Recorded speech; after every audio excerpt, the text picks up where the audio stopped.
자, 구약성경 140페이지 출애굽기 37장의 말씀을 볼 차례입니다.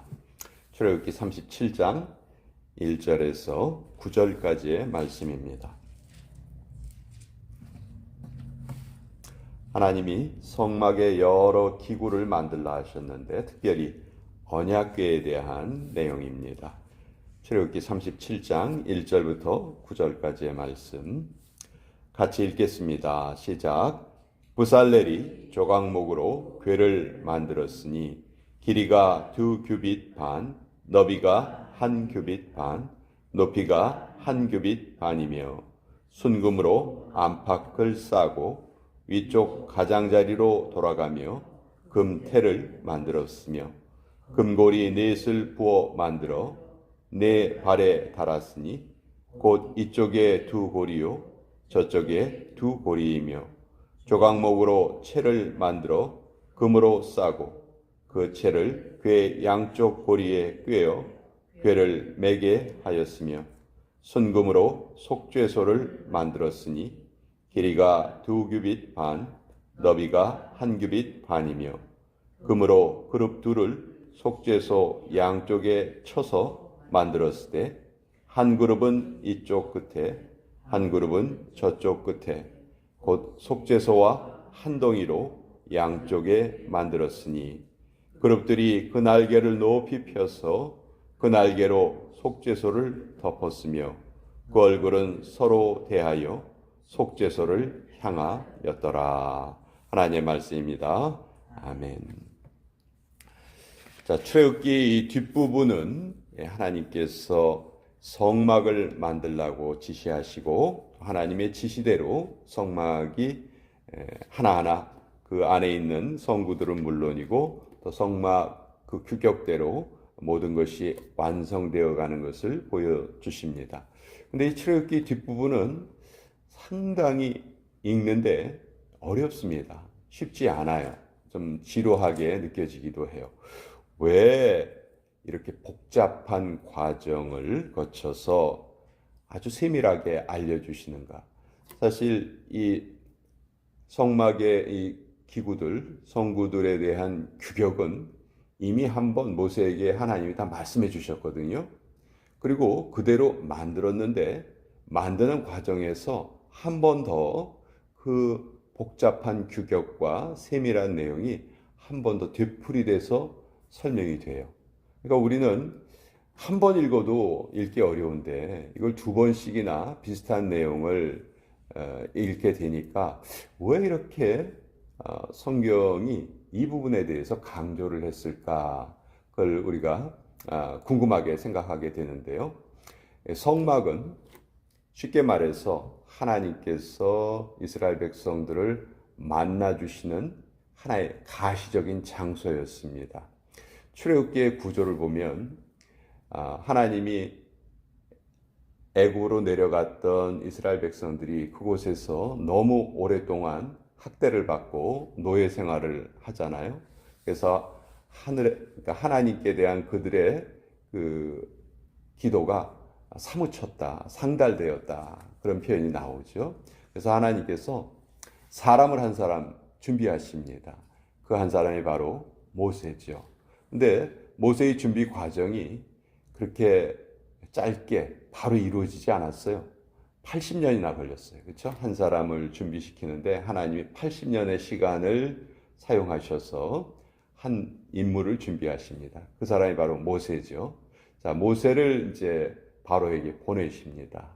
이 백성들을 나를 위해서 예배하게 하라. 그러니까 바로는 자기들이 노예로 부리고 있던 사람들을 빼앗길까봐 그것을 거절하죠. 그러니까 그때 이제 하나님께서 자기의 능력을 보여주십니다. 그것이 바로 10가지 재앙이죠.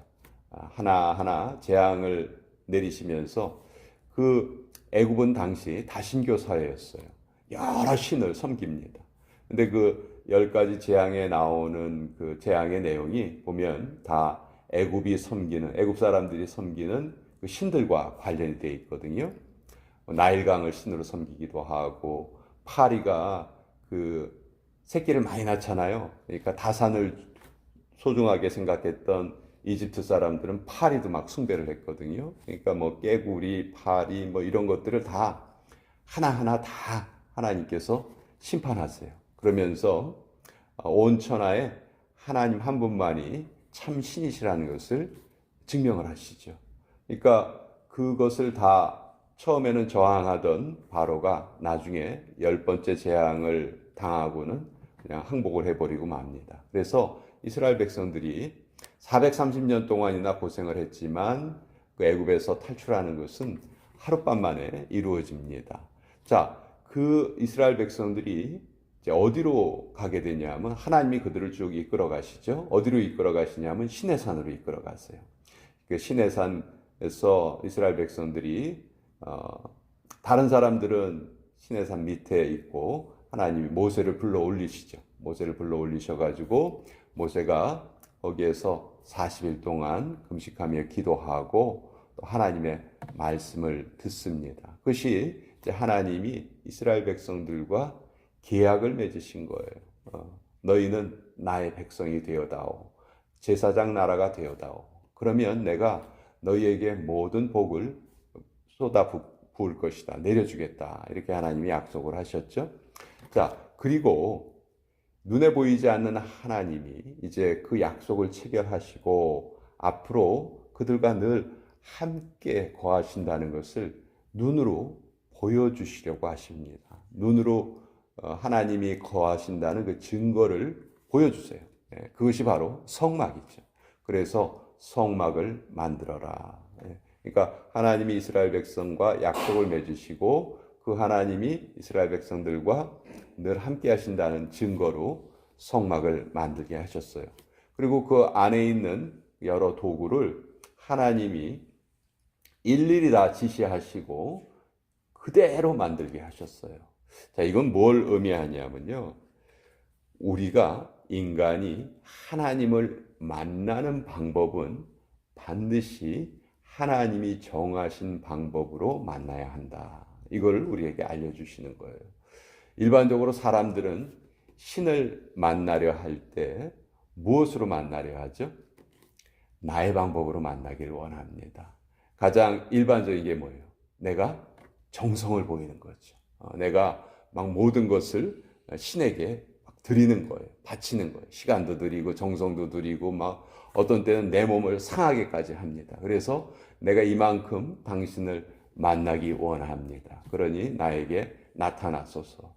자, 이것도 신을 만나는 그런 뭐 소망을 가지고 있거나 그런 걸 보면 가상하죠. 그러나 자세히 따져보면은 신과 인간 사이에 누가 우위를 점하고 있는 거예요? 인간이 우위를 점하고 있는 겁니다. 왜? 내 방법대로 내가 원하면 당신이 나타나야죠. 이게 다 우상을 섬기는 사람들의 심리예요. 사람들에게는요, 이게 다 본능적으로 내재되어 있어요. 근데 하나님이 우리에게 알려주신 방법은 전혀 다른 방법이에요.